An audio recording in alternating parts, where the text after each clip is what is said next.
They were told, in no uncertain terms, they were going to get the Steve Bannon treatment. You don't show up to comply with a subpoena, you go to prison, and they folded like a cheap tent. They collapsed like a deck of cards, like that. Oh, maybe that time is not now. It's like, maybe somebody else who's going to have to say this is the time. Maybe we'll say this is the time, but like 6 or 12 months down the line. Oh, wait, we have to give testimony before. The cameras turn on, and Megyn Kelly does not waste a second trying to soften the conversation. Her voice is calm at first, but underneath it there is frustration, disbelief, and something even stronger. She looks directly into the camera and asks one question that instantly changes the mood in the room. Why does the same group of powerful celebrity names keep resurfacing every single time the Jeffrey Epstein files make headlines again? And this time, one of those names pulling attention online is Leonardo DiCaprio. Now, Megyn makes one thing clear immediately. Leonardo DiCaprio has not been charged with crimes connected to Epstein. There is no verified evidence proving criminal wrongdoing by him in relation to Epstein. Here's Bill Clinton, who just offered an opening statement before his testimony. Would you listen to this? As someone who grew up in a home with domestic abuse. Okay. Not only would I not have flown on his plane if I had any inkling of what he was doing, I would have turned him in myself and led the call for justice for his crimes, not sweetheart deals.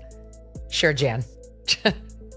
The reason I'm here is that the girls and women whose lives Jeffrey Epstein destroyed deserve not only justice, but healing. Okay. You and your crazy-ass wife used George Stephanopoulos and James Carville to create whole war rooms to destroy the young women who were accusing you of far less than Jeffrey Epstein was ever accused of. You destroyed them. You organized massive PR campaigns to undermine their credibility, woman after woman after woman, who we now know were telling the truth, and who I certainly believe were telling the truth about you. Kathleen Willey is one. Juanita Broderick is another. Paula Jones is another. Jennifer Flowers is another. So just fucking spare me that you now really have a lot of concern about the women and girls allegedly caught up in the Epstein web. The reason I'm here is the girls and women whose lives Epstein destroyed deserve justice and healing. Oh my God, you're such a fucking liar. This guy just wrote in his stupid letter trying to get out of this deposition, along with his wife, co-signed literally by his wife. There comes a time in every person's life where they have to decide if they're going to roll over for this fascistic government or whether they're prepared to fight. That time for us is now. They were ready. They wanted to be martyred. We are going to fight this administration. We have no information on Epstein. This is just a complete bully job. And then she repeats that carefully because she knows how dangerous internet speculation can become once social media grabs hold of a story. But even with that disclaimer, the conversation does not slow down. Because according to Megyn Kelly, this is no longer just about one celebrity name showing up near controversy. It is about something bigger, something deeper. A growing feeling from the public that powerful people have spent decades moving inside protected circles while ordinary people were expected to stay quiet. And when she starts talking about Hollywood's elite culture, you can hear the anger in her voice rising little by little. Because what nobody expected was for the Epstein scandal to completely destroy the illusion that fame automatically equals trust. Her name is Lisa Phillips again, and it's SOT 50. Several of us Epstein survivors have been discussing creating our own list of names.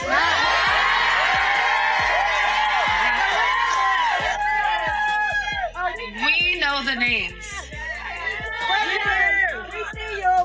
Many of us were abused by them. Yeah, that's right. Now, together as survivors, we will confidentially compile the names we all know were regularly in the Epstein world. And it will be done by survivors and for survivors. No one else is involved. Stay tuned for more details on that. Because history is washing, and so are the women who will come after us. That's right. Thank you. Okay, so I say good for them. This is like the actual men who are in Epstein's circle. This is their worst nightmare because not all of them are pedophiles. Some of them just knew Epstein. I mean, I think Trump is in that category. I think Alan Dershowitz is in that category. Eventually, Steve Bannon was kind of in that category because he was advising Epstein to some extent after he, got in trouble. I don't think these people did anything wrong morally, in terms of the girls. But, if the list is now up to the survivors of like who was in his orbit a lot, because the real officials won't tell us the names of those who have been actually accused of bad actions, I'm not surprised the women are taking control of the situation. And I think this is going to be an even worse outcome for men who are potentially innocent of wrongdoing. For years, Leonardo DiCaprio represented the image of the untouchable Hollywood icon, award-winning actor, environmental activist, global superstar, the kind of celebrity who walked into rooms filled with billionaires, politicians, fashion elites, and world leaders without anyone questioning it. People admired him not just because of movies like Titanic or The Wolf of Wall Street, but because he built a reputation that felt bigger than entertainment. He spoke about climate change on international stages. He appeared at charity events. He positioned himself as someone trying to use fame for something meaningful. And for a long time, the public believed that image completely. But the Epstein scandal changed how people look at celebrity culture forever. Suddenly, old photographs mattered, old party guest lists mattered, private jet rumors mattered, social circles mattered. The internet started digging through decades of connections, and every famous name attached to elite gatherings became a target of scrutiny. Megyn explains that this shift did not happen overnight. It happened because people lost faith in institutions they once trusted. She says the public watched Epstein operate around wealthy and influential people for years without serious consequences. Not months, years. That realization damaged something emotionally for millions of people. Because ordinary viewers started asking themselves a painful question. How could so many powerful individuals move around Epstein without anyone noticing what was happening? That question became the center of public anger. And now, every time documents, names, or archived material resurfaces online, social media reacts instantly. Not because every person mentioned is guilty, but because trust itself has collapsed. Here's why it's causing such a problem, including amongst many people who love Bongino and Patel. Maybe not so much Bondi. Because we've been told over and over and over again that they did have materials. And I'll take you through some of those. Here's Pam Bondi in February of this year talking about Epstein's client list that they now tell us does not exist. DOJ may be releasing the list of Jeffrey Epstein's clients? Will that really happen? It's sitting on my desk right now to review. That's been a directive by President Trump. I'm reviewing that. I'm reviewing JFK files, MLK files. That's all in the process of being reviewed because that was done at the directive of the president from all of these agencies. So have you seen anything that you said, oh my gosh? Not yet. She explicitly said the Epstein client list was sitting on her desk. And now they explicitly say they have no evidence that he kept a client list. Okay, so that's one. Then she brought a bunch of conservative influencers to the White House, and I'm told this was a Pam Bondi operation that didn't have like the blessing of the FBI or necessarily the White House staff either. She brought them to the White House, gave them binders that said it was like the Epstein files, and they all were embarrassed because it turned out that there was no more than, I think, 200 documents of materials that were already public, which in these influencers' defense, they did not know. They were trusting the Attorney General of the United States, who for some reason thought it would be a good idea to humiliate some of President Trump's most ardent supporters and people who helped get him elected, for which she hasn't been forgiven by a lot of these folks. I know many of them. Then she came out a little later in February and said on Hannity the following, SOT 8. You're looking at these documents going, these aren't all the Epstein files. There were flight logs, there were names and victims' names. And we're going, where's the rest of the stuff? And that's what the FBI had turned over to us. And so a source said, whoa, all this evidence is sitting in the Southern District of New York. Yeah. So based on that, I gave them the deadline, Friday at 8, a truckload of evidence arrived. It's now in the possession of the FBI. Cash is going to get me and himself really a detailed report as to why all these documents and evidence had been withheld. And, we're going to go through it as fast as we can, but go through it very cautiously to protect all the victims of Epstein. So that's her blaming the FBI. There were additional files. I didn't mean to embarrass the influencers.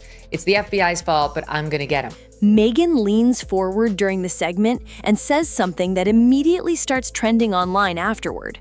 People are not just questioning individuals anymore. They are questioning the entire system. That line hits hard because it reflects exactly how the internet feels right now. The public no longer sees Hollywood as untouchable glamour. They see networks, connections, influence, protection. They see famous people attending the same parties, vacationing in the same circles, sharing the same billionaire friendships, and suddenly the mystique disappears. And according to Megyn Kelly, Leonardo DiCaprio becoming part of online Epstein discussions represents that cultural shift perfectly. Because years ago, a name like DiCaprio's would have been considered too powerful to even question publicly. Not anymore. Now, social media moves faster than public relations teams can react. Old interviews get clipped within minutes. Archived photo prints spread across platforms overnight. TikTok creators build theories. Podcasts analyze every detail. YouTube channels explode with speculation. And once your name enters that cycle, it becomes almost impossible to stop. Megyn says that is exactly why transparency matters now more than ever. But here's the twist. She also warns viewers not to confuse association with proof.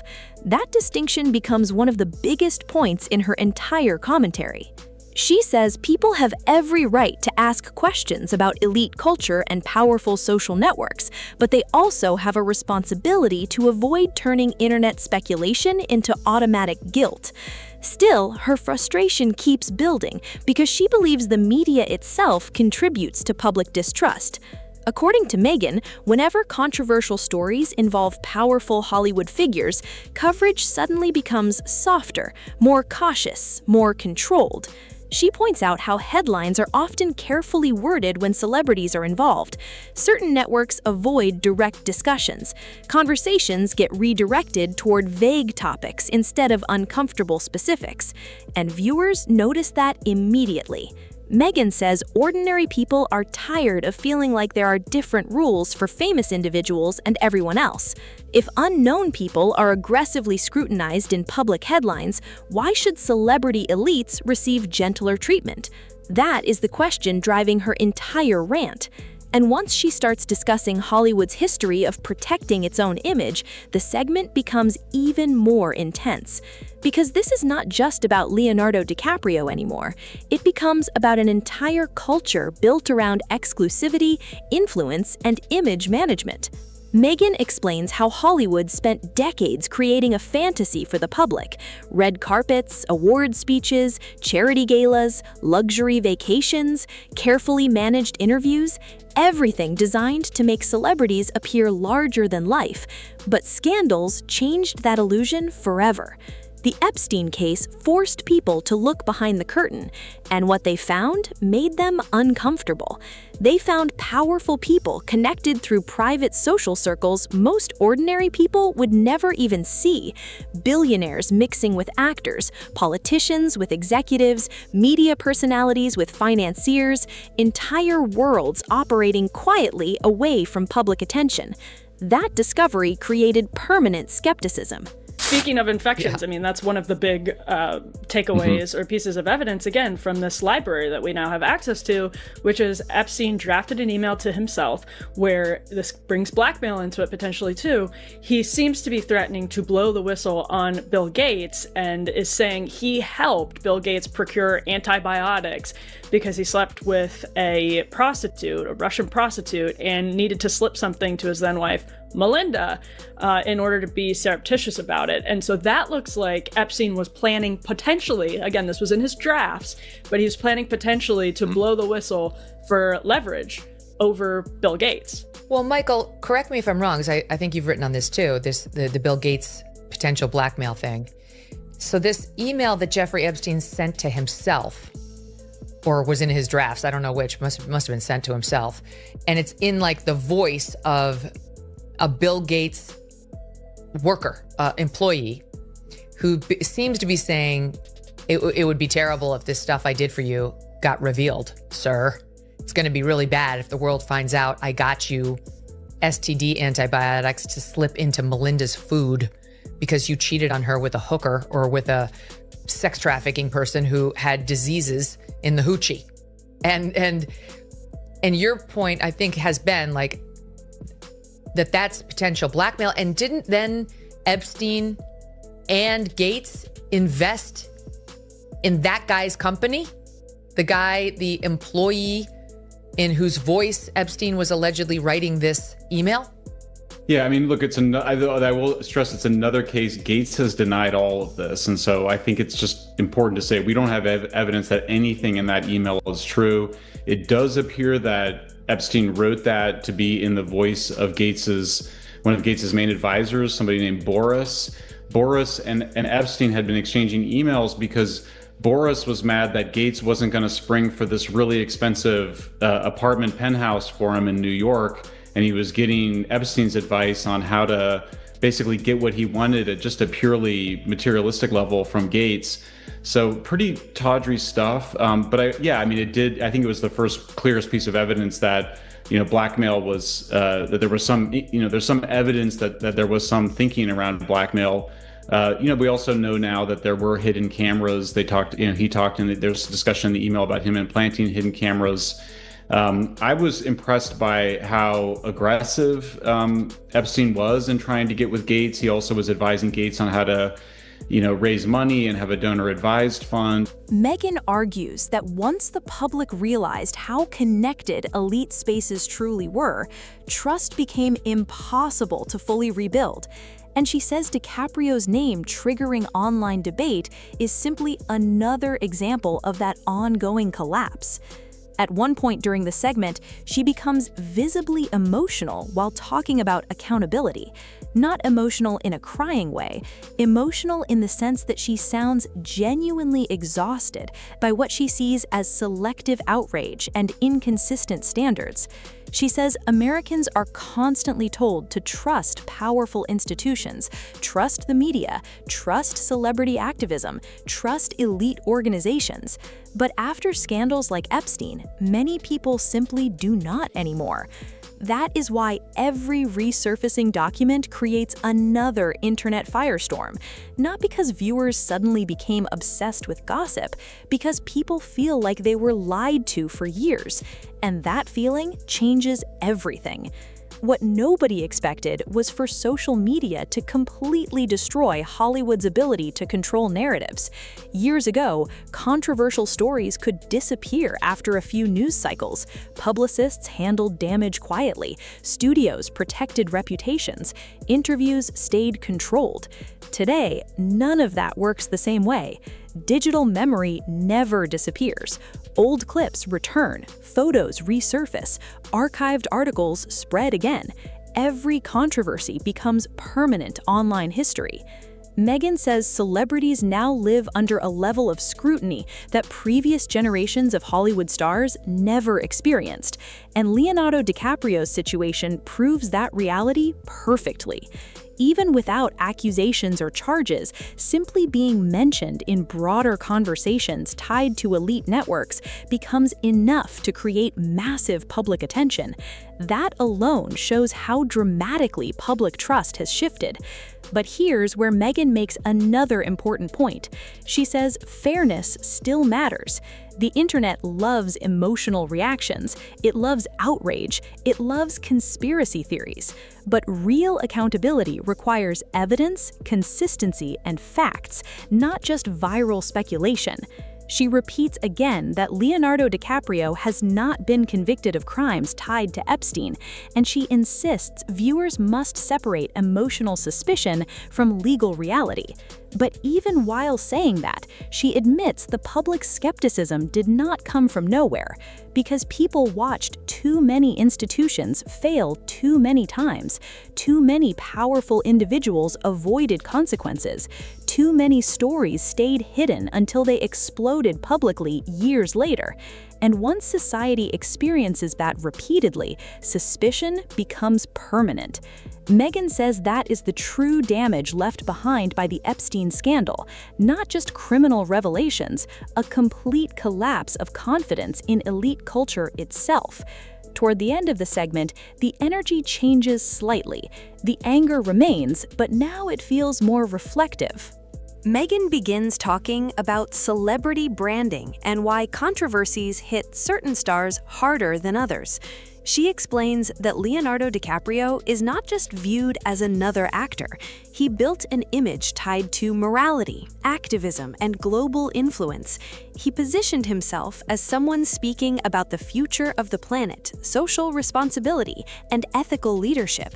So whenever someone with that kind of public image appears anywhere near controversy, reactions become much more intense. People hold moral figures to higher standards, and when trust cracks even slightly, disappointment spreads fast.